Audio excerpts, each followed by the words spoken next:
untuk jangka panjang 25 hingga 50 bahkan 100 tahun ke depan, satu abad kemudian, itu harus mengacu ke nilai dasar ini. Kapan ada penyelenggara negara yang tidak masuk dalam ranah penyelenggaraan pemerintahan dan negara dalam sudut pandang nilai Pancasila ini, makanya ke depan ujiannya kita sebagai para penyelenggara negara, para pemimpin kita, mulai dari Bapak Presiden sampai kepada Menteri, Dirjen dan seterusnya, sampai ke level bawah, Gubernur, Bupati, Wali Kota, menjaga kedaulatan negara itu bukan hanya keputusan nasional, tapi di situ ada pemimpin-pemimpin lokal yang memiliki kekuatan akar budaya, memahami Pancasila ini secara komprehensif dan menjaga kedaulatan wilayah daerahnya masing-masing. Dengan kultur budaya yang kuat, itu berarti keberagaman kita bisa semakin kuat karena nilai Pancasila menjadi penguatan yang kuat. Sila ketuhanan yang maha esa itu memberikan gambaran bahwa ketahanan negara itu, keamanan negara itu bagian dari beragama kita masing-masing. Keyakinan agama yang berjalan sedemikian rupa sudah kurang lebih seratusan tahun ini, itu harus kita jaga ratusan tahun lagi ke depan. Karena beda-beda agama itu justru kita saling memperkuat, kita saling memberikan argumentasi kita saling memberikan rasa persaudaraan kita karena kita punya nilai agama itu. Sila kemanusiaan yang adil dan beradab berarti posisi warga negara, posisi kita dari Sabang sampai ke Merauke, dari ujung Sumatera sampai kepada Papua, itu bagian dari cara pandang kita melihat secara sisi kemanusiaan. Makanya kalau saudara-saudara kita lagi ada problem di Papua, ada di sana sekelompok orang melakukan pemberontakan dan pembunuhan kepada warga Papua, itu bagian dari saudara kita. Berarti nilai kemanusiaannya bukan karena kita harus ada di Papua, tapi dimanapun letaknya kita harus melakukan introspeksi, evaluasi tentang penyelenggara negara dalam hal melakukan proses keamanan di tanah Papua. Sila persatuan, agama, budaya, etnik, dan apapun kita dari ujung Sumatera sampai Papua adalah fondasinya adalah persatuan.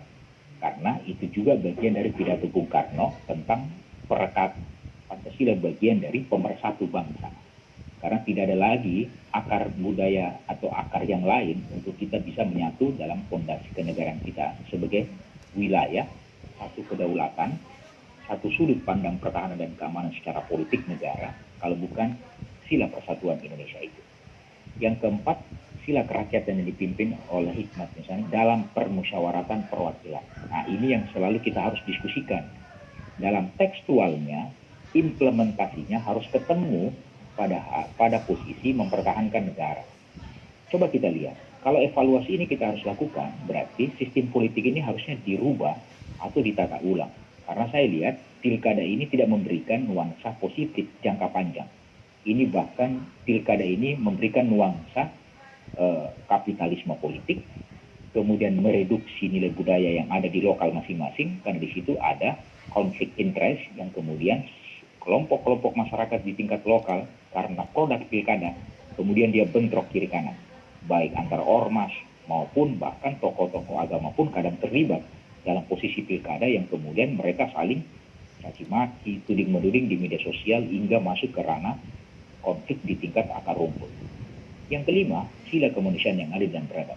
Sila ini memberikan kita titik temu bahwa bicara kedaulatan wilayah dan kedaulatan negara, di situ ada kemanusiaan, di situ ada saling membantu, di situ ada saling gotong royong, di situ ada kerjasama sebagai anak bangsa, tidak membeda-bedakan. Sila kelima ini memberikan kepada kita bahwa seluruh anak bangsa ini di wilayah negara kesatuan Republik Indonesia, baik dari ujung Sumatera sampai ke Papua, teman-teman di Kalimantan, Yong Yava, Yong Celebes, Yong Kalimantan, Yong Ambon, Yong Papua, semua adalah produk dari sejarah yang sejak lahirnya, sejak adanya bangsa ini sebelum merdeka tahun 45, sudah ada mekanisme kebangsaan yang sudah berjalan. 1908 ada gerakan Budi Utomo-nya, 1912 K. Ahmad Dahlan mendirikan Muhammadiyah, 1926 K. Hasyim Asy'ari mendirikan Nahdlatul Ulama, 1928 ada Dr. Muhammad Yamin dan kawan-kawan mendeklarasikan Sumpah Pemuda, kemudian Bung Karno dan Bung Hatta memproklamasikan kemerdekaan tahun 45. Jadi fase kebangsaan itu 08, 1912, 1926, 1928, 1945. Dan di situ ada pembukaan Undang-Undang Dasar 1945 yang kemudian menjadi ideologi negara. Dalam konteks ideologi negara berarti fondasinya sudah kuat. Ya tentunya ancamannya, tantangannya banyak.